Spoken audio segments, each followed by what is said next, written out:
Saya adalah pelaut yang notabene adalah tim LDM. Jadi saya punya kontrak sama perusahaan saya sekitar 6 bulan di laut dan saya dapat jatah libur sekitar 2 bulan.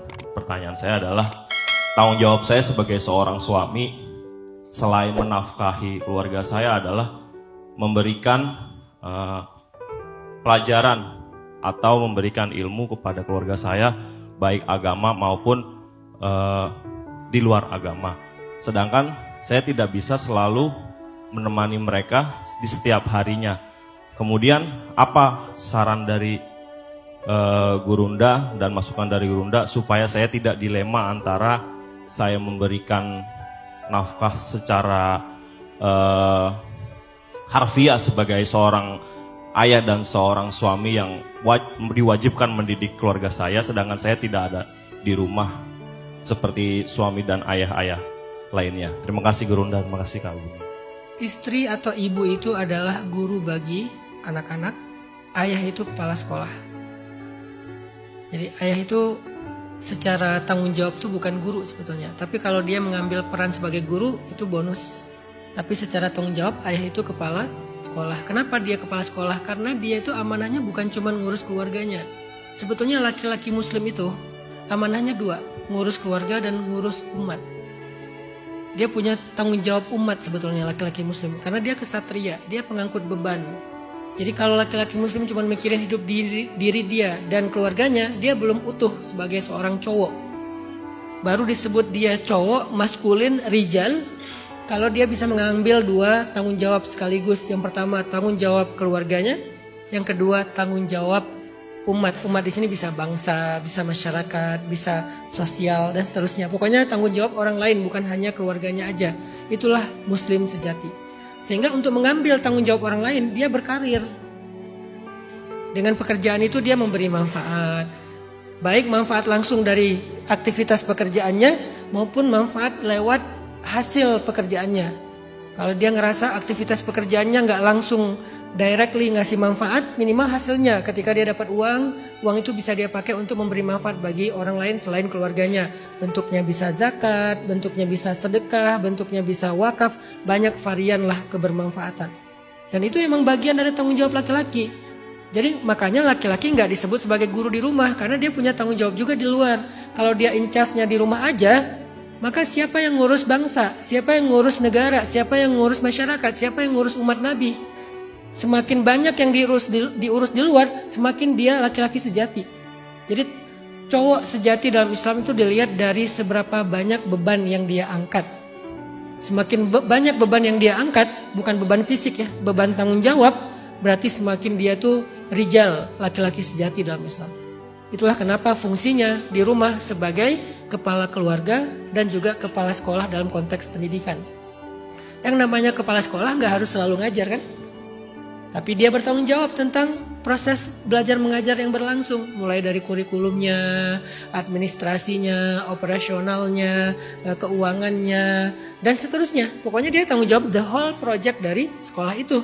Maka itulah perannya Bang Pidi di rumah untuk anak-anak. Sehingga nggak harus selalu ada. Bahkan saya pernah dengar satu istilah dari Ustadz Ajo Bendri, teman saya yang khusus bagian parenting ya. Mungkin sebagian besar kenal beliau. Kata beliau gini, karena saya juga pernah curhat sama beliau, Ustadz. Saya kan banyak tanggung jawab dakwah kemana-mana nih. Di rumah sedikit waktu saya. Gimana ya kalau misalnya hubungan saya dengan anak-anak, saya bilang.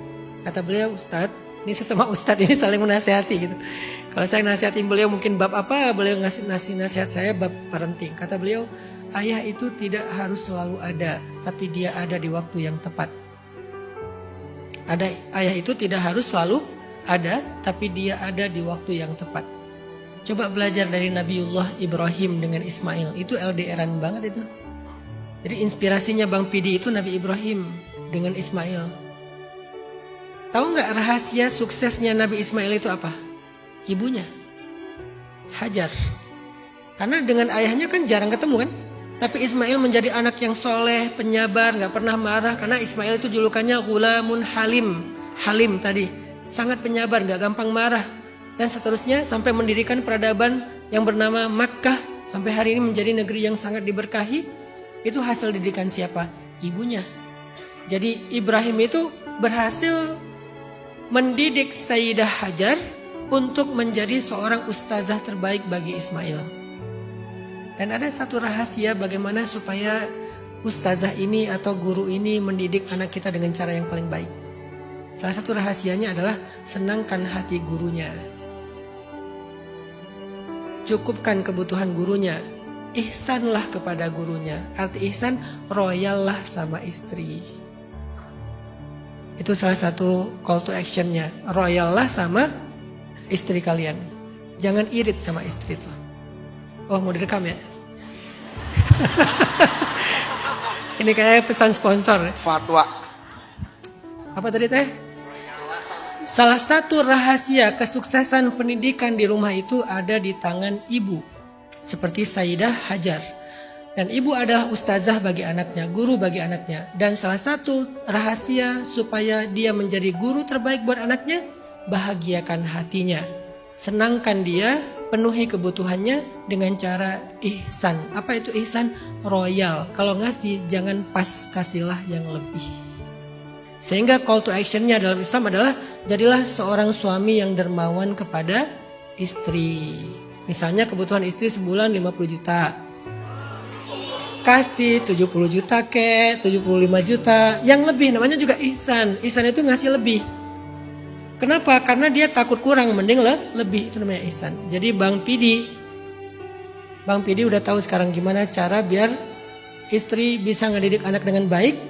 Kalau istri bilang, Mas, kebutuhan aku sebulan itu nggak banyak sih, cuma 150 kata dia. Misalnya ya, kasih 170.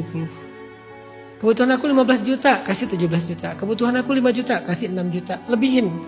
Ini buat apa? Ini lebih nih, nggak apa-apa. Ini buat kamu beli skincare. Ini buat kamu makan. Ini buat kamu jajan. Ini buat kamu apa? Senangkan hatinya. Tapi tetap ajarkan dia tentang tanggung jawab menjadi ustazah. Jangan sibuk dengan skincare. Nggak malah ngurus anak. Nah, artinya senangkan hatinya, insya Allah dia akan menjadi ustazah yang baik buat anak-anak.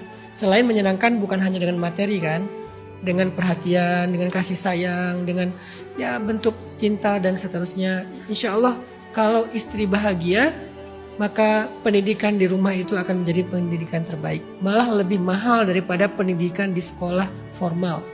Karena sebaik-baik pendidikan dalam Islam itu pendidikan di keluarga. Terutama di 10 tahun pertama. Gak ada lawannya tuh. Pendidikan dini itu di Islam nomor 1 adalah ibu atau keluarga. Nanti kalau udah remaja baru ayah. Biasanya remaja itu ayah. Makanya Ibrahim datang pas Ismail sudah menjelang remaja. Karena pas udah masa remaja itu masanya ayah. Masanya anak-anak itu masanya ibu. Walaupun tetap peran keduanya penting. Tapi masanya beda. Kalau masa anak-anak itu memang masih masa ibu banget tuh. Nanti masanya remaja, masanya ayah banget. Sekarang dulu anak-anak saya ketika mereka masih kecil SD dekatnya sama ibunya. Sekarang udah mulai ABG dekatnya sama saya. Jadi curhatnya sama saya, rahasia mereka, rahasia saya, kita sama-sama deep talk itu karena udah remaja. Tapi yang masih kecil ya sama ibunya. Itu masanya berbeda-beda. Intinya jangan irit sama istri. Kasih yang lebih. Lagi pula, tahu nggak kalian, sedekah yang paling baik itu adalah sedekah seorang laki-laki kepada istrinya.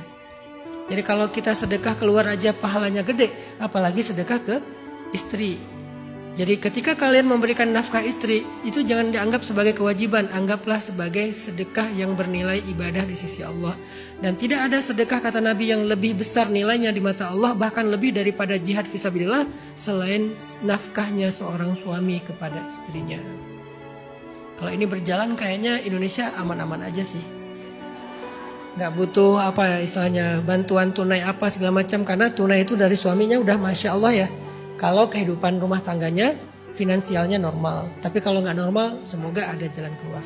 Gitu Bang Pidi. Jadi pendidikan anak itu bukan jadi guru kalau ayah. Tapi jadi kepala sekolah.